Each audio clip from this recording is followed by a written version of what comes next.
Хангул дүүргийн нутаг дэвсгэрт үйл ажиллагаа явуулдаг Капитал банкны салбараас их хэмжээний мөнгө дээрэмцэх хэрэг энэ сарын 24-ний өдөр гарсан билээ. Гэмт этгээдийн банк дээрэмдэж байх үеийн бичлэг камерт үлдсэн хэдий ч одоогоор хуулийнхан гэмт этгээдийг баривчилж чадаагүй улс орон даяар эрен сурвалжилж байгаа талаар мэдээлжээ. Өвөрхангай аймгийн 10 ихэр сумын ерхий боловсролын 4-р сургуулийн 10-р ангийн сурагч Г бусдад зодуулж харамсалтайгаар амиа алдсан хэрэг өнгөрсөн 11-р сарын 26-ны өдөр гарчээ. Талигач хүүгийн төрсөн эгч нь энэ хэргийн талаар хэвлэлийнхэнд мэдээлжээ. Хэргийг тодруулбал өнгөрсөн 11-р сарын дундуур Талигач гийн сургуулийнхаа Ж гихчийн утсыг бусадтай нийлж дээрэмдсэн, улмаараа дээрэмдүүлсэн гихчээ аавтайгаа нийлж Талигачийг ногоон өнгөтэй Стана маркийн машинаараа өнгөрсөн 11-р сарын 23-ны өдөр хөөж барин толгой руу хид удаа цохиж цагдаагийн байгууллагад хүргэж өгчээ. Улмаар хэргийг Өвөрхангай аймгийн цагдаагийн газрын мөрдөн байцаагч үлзий жаргал шалгаж байгаа юм байна. Монгол Улсын ерхий сайдын зөвлөх хэвлэлийн төлөөлөгчөөр ажиллаж байсан мөнх төрийг Монголын үндэсний олон нийтийн радио телевизийн Монголын мэдээ сувгийн захирлын үүрэг гүйцэтгэгчээр томилжээ. Өнгөрсөн 4-р сараас эхлэн үйл ажиллагаагаа өргөтгөж, агентлагийг өргөжүүлэн Монголын мэдээ сувгийг үндэсний телевизийн 2-р сувг болох ажилд орсон юм а.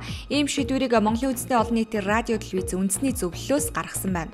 Энэ сарын 23-ны өдөр Налах дүүргийн орчимд зэвсэгт хүчний жанжин штабын 337 дугаар ангийн сургалтын нислэг үлдэж байсан Ми-8 нислэг тэрэг осолдсон талаар бид өрд мэдээлсэн. Ослын улмаас нислэг тэрэгт явж байсан 11 цэргийн албахаагчийн нэг нь амиа алдаж 10 хүн батлан хамгаалах хууль сахиулах албахаагчдын нэгдсэн эмнэлэгт хэвтэн эмчлүүлж байгаамаа. Өвчтнүүдийн биеийн байдлын талаар өчигдөр мэдээлэл хийсэн байна. Тогтвортой байгаа нэг хүн сэхэнд бусдын тасагт эмчлүүлж байгаа гэх мэдээллийг өгчээ. Элигний Цэвэрүс эсрэг Харвоны эмиг энэ сарын 26-нд Монголд оруулж ирсэн.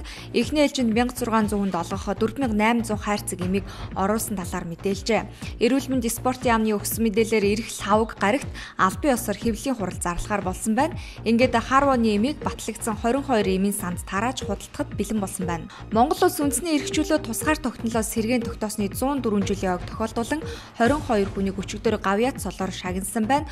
Үүний дотор Дархуул аймгийн оюуны ирээдүйн зохицолбор сургуулийн дуу хөгжмийн багш Жамиа хорл ирсэн байна. Газар өмчлүүлэх 5 дугаар ээлжийн цахим бүртгэлийг 30-ны хүртэл хойшлуулсан байна. Энэ удаагийн цахим газар өмчлөлт шинээр Сүхбаатар дүүргийн тоосгоны 1-р хэсгийн 16 нэгж талбарт, тоосгоны 2-р хэсгийн 149 нэгж талбарт, Баянзүрх дүүргийн Шарын аманд 204 нэгж талбарт иргэдэд цахим хэлбэрээр газар өмчлүүлэх юм байна.